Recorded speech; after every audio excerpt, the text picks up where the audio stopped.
पर्यायवाची शब्द क्या है? इन्हें हम समानार्थी शब्द भी कहते हैं। ठीक है, क्या कहते हैं?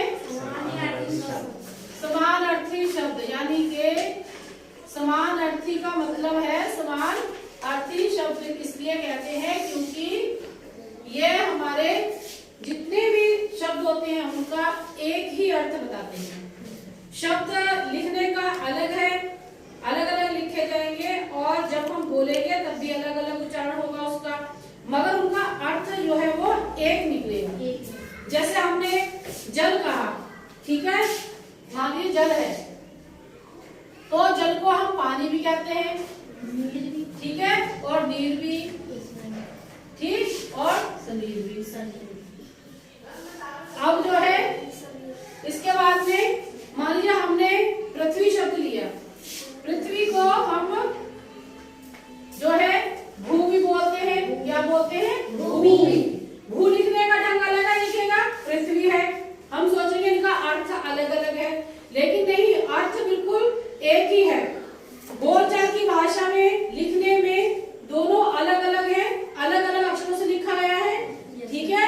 भा में केवल भा है, ऊ की मात्रा है, और पृथ्वी में देखिए पा री की मात्रा आधा था, व और ई की मात्रा, तो अलग लिखने का है, बोलने का भी अलग उच्चारण आ रहा है, मगर इनका अर्थ जो है वो एक ही है, इसलिए इनको समानार्थी शब्द भी बोलते हैं। भू है, फिर इसको हम धरा भी कहते हैं, ठीक है, धरा का मतलब भी पृथ्वी है। फिर हम इसे जमीन भी बोलते हैं, क्या बोलते हैं? जमीन। जमीन भी बोलते हैं, और इसको हम जो है वसुंधरा भी बोलते हैं, वसुंधरा, ठीक है, धरती भी बोलते हैं। तो ये शब्द देखिएगा, हमारे सारे शब्द जो है वो अलग अलग उच्चारण हैं, अलग अलग लिखे गए हैं, मगर इनका अर्थ जो है वो एक ही समान है, ठीक है। इसलिए इसकी परिभाषा हम क्या लेंगे कि जो शब्द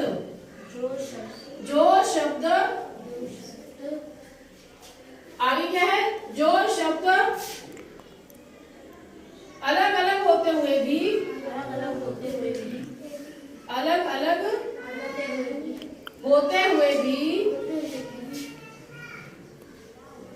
एक ही अर्थ प्रकट करते हैं, एक ही अर्थ प्रकट करते हैं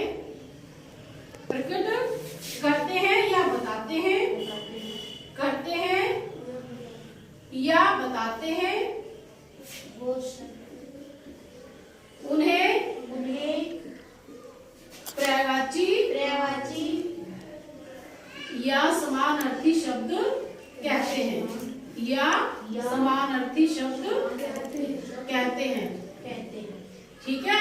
अब हमें इसे जो है समानार्थी भी कह सकते हैं और पर्यायवाची शब्द भी कहते हैं। अब एग्जाम्पल मैंने यहाँ आपको पहले बता दिया, ठीक है। अब जैसे मान लीजिए मैंने इसी उसके आपको सही से जो है समझ में आ सके, आप लोग अच्छे से समझ सको, उसके लिए मैंने आपके लिए टीएलएम का निर्माण किया है। टीएलएम के द्वारा हम आपको बताएंगे, देखिएगा। अब ये हमने देखेगा इसमें टीएलएम में बनाया है, यहाँ पे भी है पर्यायवाची शब्द, हमने जो है इसको एक नाम दे दिया कि पर्यायवाची खजाना। खजाने का मतलब कि बहुत सारा, ठीक है। अब जैसे ये राजा है, राजा को हम जो है राजा भी बोलते हैं, भूपति बोलते हैं, नरेश भी बोलते हैं। और ये है हाथी, हाथी को हम जो है हाथी के अलावा गज, कुंजर, मतंग, अच्छा गजानन भी कहते हैं, लंबोदर भी कहते हैं, क्योंकि लंबी सूंड है, नाम अलग अलग है मगर अर्थ जो है एक ही है, यानी कि एक ही वस्तु को हम जो है अलग अलग नामों से पुकारते हैं, ठीक है।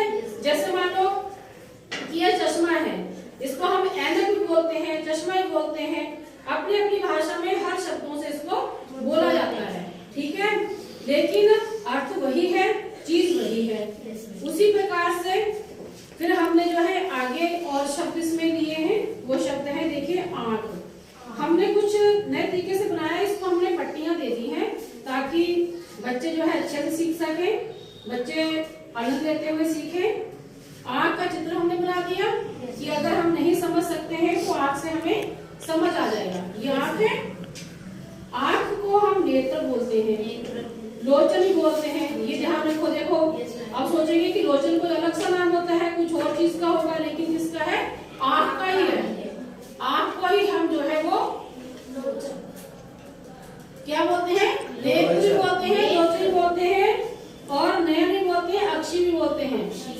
ठीक है, ये सारे जितने भी नाम है वो किसके हैं? ये तो हमारी आँख है जिनसे हम देखते हैं। हम जिनसे देखते हैं वो सब नाम किसके हैं? आँख के हैं। किसके हैं नाम? आँख के हैं।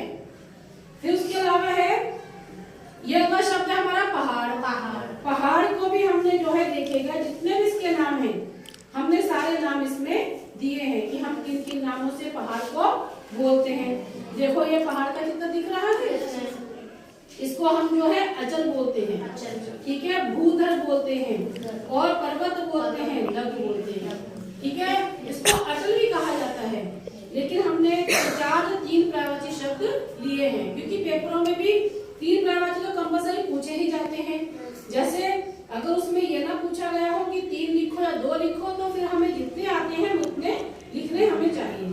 ठीक है, अब ये पहाड़ के हो गए आपके। पहाड़ को देखो अलग अलग नामों से कहा गया है, अचल है, भूधर है, पर्वत है और नग है। तो ये सारे बच्चों किसके नाम है? पहाड़ के, पर्वत के, नग के। यानी कि एक ही है चीज, वस्तु एक ही है, मगर जो है उसके नाम जो है वो अलग अलग कर दिए गए हैं। ठीक है, जैसे कोई घर में एक बच्चा होता है, उसका नाम एक ही होता है, लेकिन प्यार से उसे जो है कोई उसे बिट्टू बोलता है, कोई उसे लाठी बोलता है, कोई उसे किसी नाम से पुकारता है, लेकिन वो होता तो एक ही है ना। ठीक है, अब ऐसे चंद्रमा है, एक है, उसको मयंक भी बोलते हैं, चंद्रमाई बोलते हैं, राकेश भी बोलते हैं, शशि भी बोलते हैं, मयंक भी बोलते हैं। तो ये सारा किसका है? ये पर्यायवाची है हमारे, कि भिन्न भिन्न होते हुए भी, अलग अलग शब्द होते हुए भी उनका अर्थ जो है वो एक ही है। अर्थ क्या है? एक ही है। उन्हें हम पर्यायवाची शब्द या समानार्थी शब्द कहते हैं। इससे आपको और जल्दी समझ आना चाहिए कि ये हमारे चित्र तो एक ही है। ये नहीं कि अगर हमने नग बनाया तो नग का चित्र अलग बना दिया, नहीं, वो हमारा पहाड़ी है, पर्वत ही है। ठीक है,